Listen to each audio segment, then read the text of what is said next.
নমস্কার বন্ধুরা, প্রত্যেকের রাশিফল রিভিউ চ্যানেলে স্বাগত জানাই। আজকে দেখুন আমি ডক্টর রাসেলের D10 ফেস প্যাকটার একটা ছোট্ট রিভিউ প্লাস একটা ডেমো ভিডিও নিয়ে চলে এসেছি। আজকে ভাবলাম আমি একটু ট্যান ক্লিয়ার করি, কারণ আমি উইকলি 2 থেকে 3 বার মতো এই ট্যান ক্লিয়ার প্যাকটা ইউজ করি। তো ভাবলাম যে আজকে আপনাদের সঙ্গে শেয়ার করি। এটা হচ্ছে ডক্টর রাসেলের D10 ফেস প্যাক এবং এটার একটা স্ক্রাব পাওয়া যায় এবং D10 জেলও পাওয়া যায়। তো আমি শুধুমাত্র ডক্টর রাসেলের D10 ফেস প্যাকটা নিয়েছি, আর এত ভালো ডক্টর রাসেলের এই প্রোডাক্ট এবং প্রাইসের দিক থেকেও ভীষণই আপনার পকেট ফ্রেন্ডলি। এটার কোয়ান্টিটি হচ্ছে 380 ml এবং এর যে প্রাইসটা আছে সেটা হচ্ছে 230 টাকা মতো। তবে অনলাইনে আপনারা একটু কম প্রাইসের মধ্যে পেয়ে যাবেন, মানে বেশ ভালো ডিসকাউন্ট দিয়ে দেবে। এবং আমি এটা ব্রাশের সাহায্যে অ্যাপ্লাই করে নিচ্ছি, আপনারা চাইলে হাত দিয়েও অ্যাপ্লাই করে নিতে পারেন। আর চোখের এরিয়াটা বাদ দিয়ে পুরো ফেসের মধ্যে একটু মোটা লেয়ার করে আপনারা ফেস প্যাকটা ইউজ করে নেবেন। আর এত ইভেন্টলি এটা অ্যাপ্লাই হয়ে যাচ্ছে কি বলবো। তো ফেস প্যাকটা যখন ইউজ করবেন তখন আপনারা যে সান এক্সপোজ এরিয়াগুলোতে ইউজ করছেন সেগুলো অবশ্যই শিওর হবেন কি ওগুলো যেন জল দিয়ে ভেজানো থাকে, মানে জলে ভিজিয়ে নেবেন। আপনারা ফেসটাকে জল দিয়ে একটু ধুয়ে নেবেন, হ্যান্ড বা লেগস বা নেক বা ব্যাক সাইডে যখনই ইউজ করেন না কেন একটুখানি জল দিয়ে ভিজিয়ে নেবেন, নিলে ওই জায়গাটা একটু নরম হয়ে যায়। তো তখন আপনারা ফেস প্যাকটাও ভালোভাবে ইভেন্টলি অ্যাপ্লাই হয়ে যায়। আর না হলে আপনাদেরকে হয় রোজ ওয়াটার মিক্সড করতে হবে। আমি সাজেস্ট করব যে কোনো রোজ ওয়াটার বা কোনো অন্য কোনো ইনগ্রিডিয়েন্টের সাথে কোনো ট্যান ক্লিয়ার প্যাক ইউজ না করে ট্যান ক্লিয়ার যেটা আছে ওই রটা ইউজ করাটা ভালো। যদি পারেন একটু জল দিয়ে হালকা করে নিতে পারেন, কারণ এই ফেস প্যাকটা ভীষণই থিক।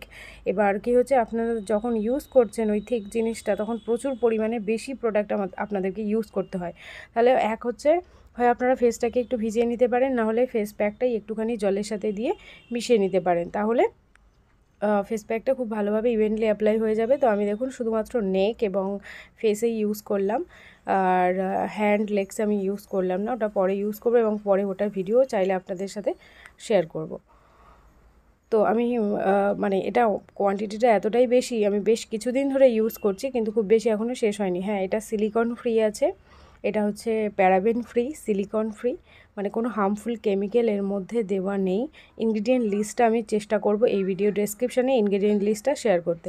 তো দেখুন আমি এই ফেস প্যাকটা ইউজ করে নিয়ে 15 মিনিট থেকে 20 মিনিট পরে আমি এটাকে ওয়াশ করার জন্য এসেছি এবং আমি একটা কটনের তাওয়াল নিয়েছি, আর কটনের তাওয়ালটাকে পুরো ভিজিয়ে নিয়েছি। ভিজিয়ে নিয়ে এবার আমি ফেস প্যাকটা পুরোটা রিমুভ করে নিয়ে আপনাদেরকে দেখাবো ফেসটা। এবং রিয়েলি এটাতে প্রচুর পরিমাণে আমাদের এটাতে ট্যান রিমুভ হয়। স্পেশালি আমাদের ফেসের মধ্যে হয়তো খুব একটা বেশি ট্যান না পড়লেও আমাদের হ্যান্ড এবং লেগসে প্রচুর ট্যান পড়ে। তো আপনারা যারা প্রচুর ট্যানের সমস্যায় ভুগছেন তারা হাতে একবার এটা ইউজ করে দেখতে পারেন।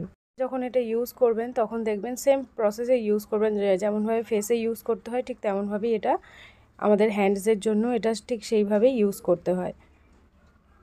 তো চলুন আমি এটাকে রিমুভ করে নিয়ে আপনাদেরকে দেখাই। এই প্রোডাক্টটা পারচেস করেছিলাম ফ্লিপকার্ট থেকে। আপনারা চাইলে এই প্রোডাক্টটা যে কোনো ওয়েবসাইটে বা দোকানেও পেয়ে যাবেন। এখন এগুলো অনেক শপেও দেখছি যে এই মানে ডক্টর রাসেলের প্রোডাক্ট অনেক শপেও দেখছি রাখে।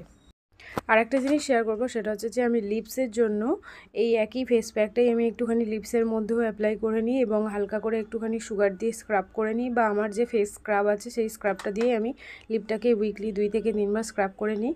এবং আমি কি করি, পার ডে মানে সব সময় আর কি, স্নান করে উঠে বলুন, ঘুম থেকে উঠে বলুন, ঘুমোতে যাওয়ার সময় বলুন, আমি একটা লিপ বাম ইউজ করি। এবং বাইরে যখন যাই তখন আমি কিন্তু SPF যুক্ত যে লিপ বামগুলো আছে আমি সেগুলো ইউজ করি বাইরে যাওয়ার সময়। মানে SPF যুক্ত লিপ বামগুলো ইউজ করলে কি হয়, আমাদের SPF যুক্ত লিপ বামটা ইউজ করলে কি আমাদের ট্যানটা পড়ে না লিপসের মধ্যে। এবং লিপ বাম কী হয়, আমরা মেনলি জানি যে লিপ বামটা আমরা উইন্টার সিজনে ইউজ করি, কিন্তু SPF দেওয়া থাকলে এটা আমরা গরমের সময় ইউজ করতে পারি, কোনো সমস্যা হয় না। তো চলুন এরপরে না আমি একটুখানি টোনার অ্যাপ্লাই করেছিলাম, কিন্তু সেই টোনারের ভিডিওটা করা হয়নি।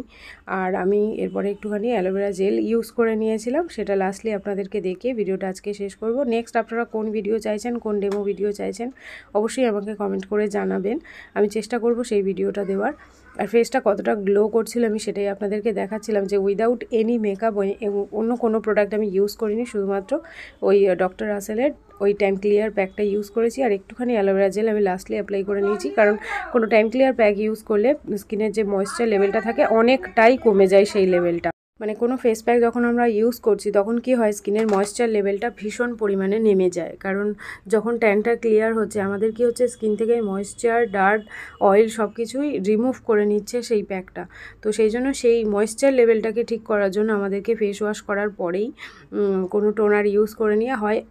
খুব ভালো হয় যদি কোনো ময়েশ্চারাইজার ইউজ করেন, যদি তা না পসিবল হয় তাহলে কোনো অ্যালোভেরা জেল বা যে কোনো জেল প্যাক, মানে জেল প্যাক বলছি সরি, যে কোনো জেল আপনারা স্কিনে ইউজ করে জাস্ট স্কিনটাকে ওইভাবে ছেড়ে দিতে পারেন। আর প্যাক ইউজ করার পরে রোদে যাবে না। তো আজকের জন্য এইটুকুই থাকলো ভিডিও।